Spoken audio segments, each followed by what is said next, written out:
तो एक कारण ये है कि आपका वेट कम हो रहा होता है पर आप रियलाइज नहीं कर रहे होते हैं। ऐसा तब होता है जब आपका फैट लॉस हो रहा होता है, और खासकर जब आप एक्सरसाइज वगैरह कर रहे होते हैं, जिम में होते हैं, तो उस टाइम में फैट लॉस होता है। और वेट लॉस जो आपको, आप जिसको वेइंग मशीन पे मेजर करते हैं, तो उस टाइम में उसका फ्लक्चुएशन या उसका जो मूवमेंट है आपको नजर नहीं आता, तो आप सोचते हैं कि वेट लॉस नहीं हो रहा, जबकि ऐसा नहीं है। फैट बर्न हो रहा होता है बॉडी से, और आप इंचेस में लूज कर रहे होते हैं, जो आपका जो है इंचेस कम हो रहे होते हैं। तो इसके लिए आप अपना वेस्ट का डायमीटर देख सकते हैं, नेक का डायमीटर देख सकते हैं, या फिर आप फीमेल्स में हिप्स का भी देखा जाता है, ठीक है। या आप सिंपली मिरर के आगे देखिए आप कैसे लग रहे हैं, आपके कपड़े टाइट तो नहीं हो रहे।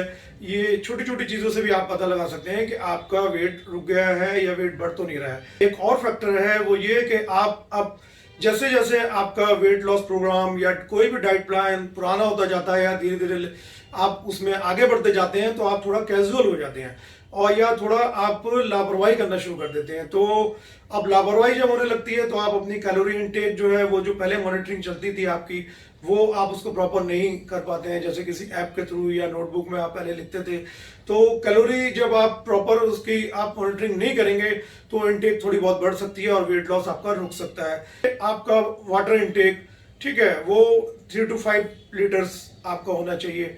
3 to 4 लीटर्स तो होना ही चाहिए पर डे। उससे आपकी फुलनेस रहती है, बीएमआर मेंटेन रहता है, ठीक है। तो ये इस चीज़ का भी आपको ध्यान रखना है। प्रोटीन्स का, आप कहीं ऐसा तो नहीं कि प्रोटीन्स आपके कम हो गए हैं। कैलोरी रिक्वायरमेंट है पर डे की, उसका 30% आपका जो है प्रोटीन से आना चाहिए। अगर प्रोटीन्स आप कम लेंगे, तो उससे भी आपका वेट लॉस रुकेगा, क्योंकि प्रोटीन्स जो है बहुत हेल्पफुल होता है वेट लॉस में। जैसे मैंने आपको लास्ट वीडियो में बताया कि इससे बीएमआर मेंटेन रहता है, इसको डाइजेशन में ही प्रोटीन के काफ़ी कैलोरीज बर्न हो जाती हैं, और ये फुलनेस रखता है, और ये एपेटाइट को कंट्रोल करता है, और आपकी जो बीच बीच में स्नैक्स की जो तलब होती है, आपको खाने की इच्छा होती है स्नैक्स की भी, उसको भी, उस क्रेविंग को भी काफ़ी हद तक कम करता है। और एक्सरसाइज कहीं कम तो नहीं होगी। अगर एक्सरसाइज कम हो जाएगी तो बीएमआर कम हो जाएगा, और बीएमआर कम हुआ वेट लॉस आपका रुकेगा।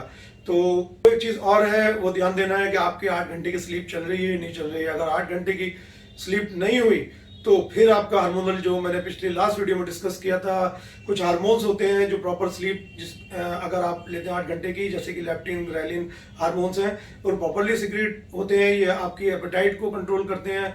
तो अगर आप 8 घंटे स्लीप नहीं लेंगे, तो बॉडी स्ट्रेस में रहेगी, और फिर आपकी ओवर ईटिंग होगी। फिर आपको माइंडफुल ईटिंग में, जैसे मैंने बताया था, कहीं आप उससे तो नहीं भटक गए।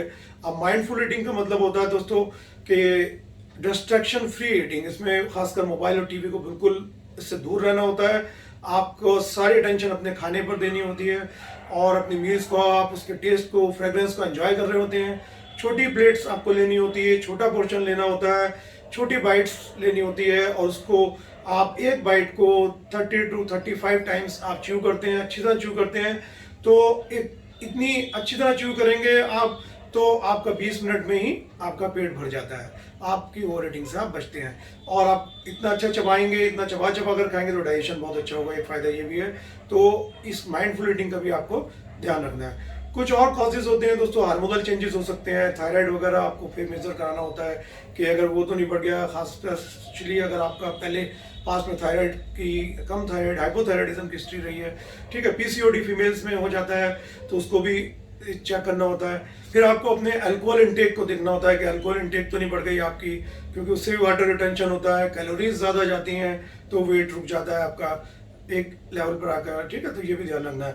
अब दोस्तों, अगर आपको लगता है कि ये सब होने के बावजूद, ये सब फैक्टर आप वैसे ही फॉलो करें, फिर भी रुका है, तो उसका एक कारण होता है कि जैसे जैसे आप वेट लॉस करते हैं, तो बॉडी का बीएमआर कम होता चला जाता है। अब बॉडी जो है, ये बीएमआर इसलिए कम करती है कि वो आपकी जो एनर्जी है बॉडी की, उसको कंजर्व करना चाहती है, ठीक है। क्योंकि काफ़ी डाउन, आप कम खा रहे हैं, तो बॉडी का एनर्जी का लेवल नीचे जाना शुरू हो जाता है, ठीक है। आपकी परफॉर्मेंस अफेक्ट हो जाती है, तो बॉडी इसको कंजर्व करती है। जो ग्लाइकोजन जो आपके बॉडी में स्टोर है, लीवर में, मसल्स में, वो डिप्लीट होता जाता है, कम होता जाता है, जैसे जैसे आप जो डाइट प्लान फॉलो करते हैं या वेट लॉस होता जाता है, तो बॉडी उसको एक लेवल पे जाके रोक देती है, सो दैट आगे नुकसान ना हो, just to conserve the energy of the body. तो बॉडी की एनर्जी को कंजर्व करने के लिए आपका ये वेट लॉस रुक जाता है, तो इसको कहते हैं वेट लॉस प्लेट्यू। तो इसको आपको ओवरकम करना होता है, इसको ब्रेक करना होता है, कि आपको कुछ टाइम के लिए से 2 to 3 days या इवन अ वीक आपको अपने कार्ब्स की जो कार्बोहाइड्रेट है उसकी जो इनटेक है वो बढ़ाना होगी। से 100 ग्राम्स हेल्दी कार्बोहाइड्रेट्स आप ले लीजिए, ठीक है, वो बढ़ा दीजिए, वेजिटेबल सोर्स ले लीजिए, तो वो आप बढ़ा दीजिए। और उसको आप बढ़ाएंगे तो आपका जो है बॉडी में जो ग्लाइकोजन स्टोरेज है वो रिप्लेनिश हो जाएगा, वो फुलफिल हो जाएगा। और आप फिर उसके बाद आप अपना प्रोटीन इंटेक बढ़ाएंगे, स्लीप अपनी प्रॉपर रखेंगे 8 घंटे। और सबसे खास बात, आप अपनी एक्सरसाइज जो आप पहले करते थे उससे धीरे धीरे आप बढ़ना शुरू करेंगे। एक्सरसाइज को अपनी जो इंटेंसिटी है, उसकी फ्रिक्वेंसी है या ड्यूरेशन है, उसको आप बढ़ाएंगे सो दैट आपका बीएमआर बढ़ा रहे और फिर दोबारा से आपका वेट लॉस शुरू हो जाएगा।